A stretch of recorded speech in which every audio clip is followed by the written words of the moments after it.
Hi guys, welcome back to my channel. If you're new here, I'm Dr. Abbas Ali, a full-time orthopedic surgeon and national level faculty of orthopedics and a part-time YouTuber. Now this is the second part of a two-part video that will be my last video before your final exam.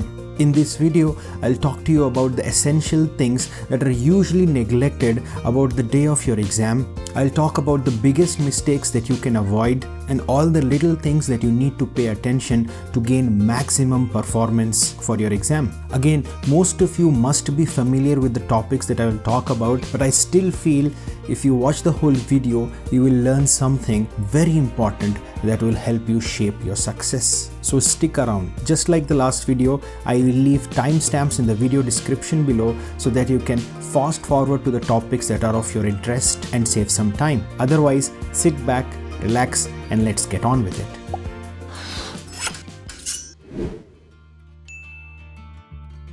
In the first part of this video, I talked about all the things that you should and should not do before the exam and how to set yourself up for the exam day. And if you're watching this video, I will assume part 1 helped you and you're here to finally nail the perfect exam day. So hit the thumbs up button if you agree. Firstly, congratulations on finally making to this part of your preparation. Reaching here itself is an achievement because some of you have already lost hope and are thinking of next year. And you are here bravely moving forward trying to face the exam. It's like you have reached the last level of a very hard game and you're about to win it. Bravo, well done. Now the aim of this video is to help you navigate the exam day so that you're at the peak of your performance in the final 3 hours of your exam. The final 3 hours that you have been preparing so long for, they are half of your battle. It's in these 3 hours that all the hard work that you have done so far will come to life. So you have to be extremely careful in these 3 hours. So the first thing that I would like to start with is your exam day morning. The secret is to actually treat your exam day morning just like any other usual morning. Don't do anything special or extraordinary. Treat it just like any regular day. Go through the same morning routine. This will help you stay away from stress. Have your regular breakfast. Have a good warm bath. Some students don't take a bath. I advise you to absolutely take it. It will make you feel fresh. It's invigorating. Dress up in comfortable clothes. All these things tell your brain that you're ready. You have dressed up for the occasion. You're ready for the exam. Now, if you regularly have tea or coffee in the morning, have some. Otherwise, if you don't, please don't experiment today. This will actually make you more jittery and anxious. Best is to avoid any kind of stimulants, especially those dreaded energy drinks. So the second point is no energy drinks. No energy drinks unless you have them regularly, which again is a very questionable thing. You don't want your already anxious brain to light up like a Christmas tree, do you? So no stimulants. Third thing, outside the exam hall. When you're waiting outside the exam hall, try not to talk to anyone that would usually stress you out. Stay away from all the legends and the toppers of your batch. If you happen to overhear someone talk about something that you can't remember or recall, don't panic. Your brain is in processing mode. It is turning on, and when something is turning on, you're unable to access it. So don't worry about recalling before the exam. There is no point in testing your memory right before the exam. Give it some time. You will be able to recall in the exam. Number 4, in the exam hall. This is where you'll be fighting half of your battle. This is what you've been preparing for, so pay close attention. Now, if you come across a question in the exam that is from a topic that you have read and are unable to recall, don't panic. Because if you start panicking and getting anxious, this will snowball into something more dangerous. After 2 or 3 difficult questions, you will be unable to answer even the simplest of the questions. You will start making easy, silly mistakes. So don't be catastrophic in your thoughts. Don't start thinking कि हो गया मेरा काम, शर्मा जी ने सही कहा था, बेटा ये तुमसे ना हो पाएगा. होगा बेटा होगा. Rub it off, rub off these thoughts. Don't go into the typical disaster fantasies that I talked about in my previous video. If you stay calm, the chances are after 20 to 30 questions, you will be able to recall the answer, and at that moment, quickly go back to the question and mark it. Number 5, bad patch.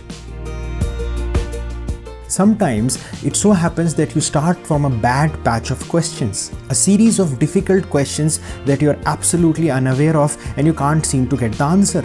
And when you get this series, your heart starts to sink. This is the time I want you to tell yourself that sir has already warned me about this. See, when I wrote my entrance exam, the first 12 questions were absolutely new to me. I had no idea about it. It was a horrible feeling. It was almost like the end of the world for me. True winners are the people who muster the courage to read the 13th question with the same enthusiasm and energy just as the first question. And that is the probable reason I'm here in front of you today. I mustered the courage. I fought it. I fought that fear. You have to look at each new question as a brand new day. Don't take the confusion and baggage of the previous question to the new question. Give it its own space. Sixth point, technical difficulties. See, there can be or probably will be technical difficulties in your exam. Sometimes the mouse doesn't respond or the screen turns off. I don't want you to panic. Immediately get up and alarm the invigilator. Ask him for help. And if the process is taking time, stay calm. Keep telling yourself it's going to be okay. You have to accommodate for these kind of distractions. Sometimes there can be annoying sounds like a loud fan or distractions from the traffic. You have to actively keep bringing yourself back to the question and don't let these things lose your focus. I can understand your pain. This is the real battle in the exam hall, bringing your focus back to the question. This is the fight between the distraction and the focus. You have to fight it. Number 7, how to mark the questions. Now comes the most important part of this video, answering the questions. First question is usually how many answers to mark. See, the honest and the best answer is as many as possible. See, the numbers prove it.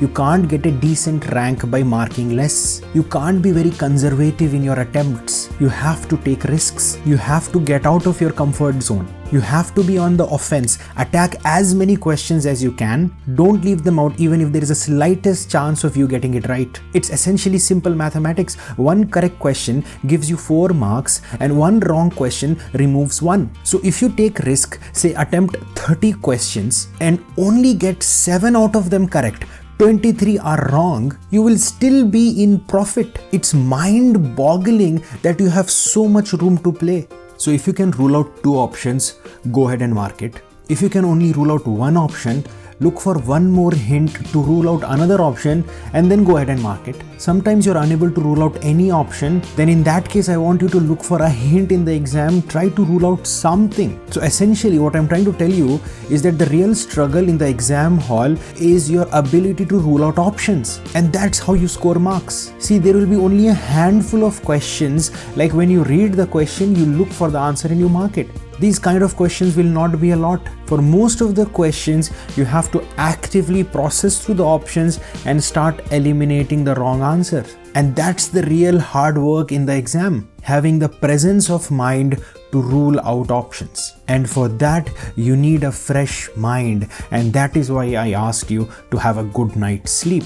Because the real hard work of the exam is in the exam, not before it, where you have to run from one corner of your brain to another to rule out the options to get to the correct answer. And the most important thing among all of this, the most important thing is to trust yourself.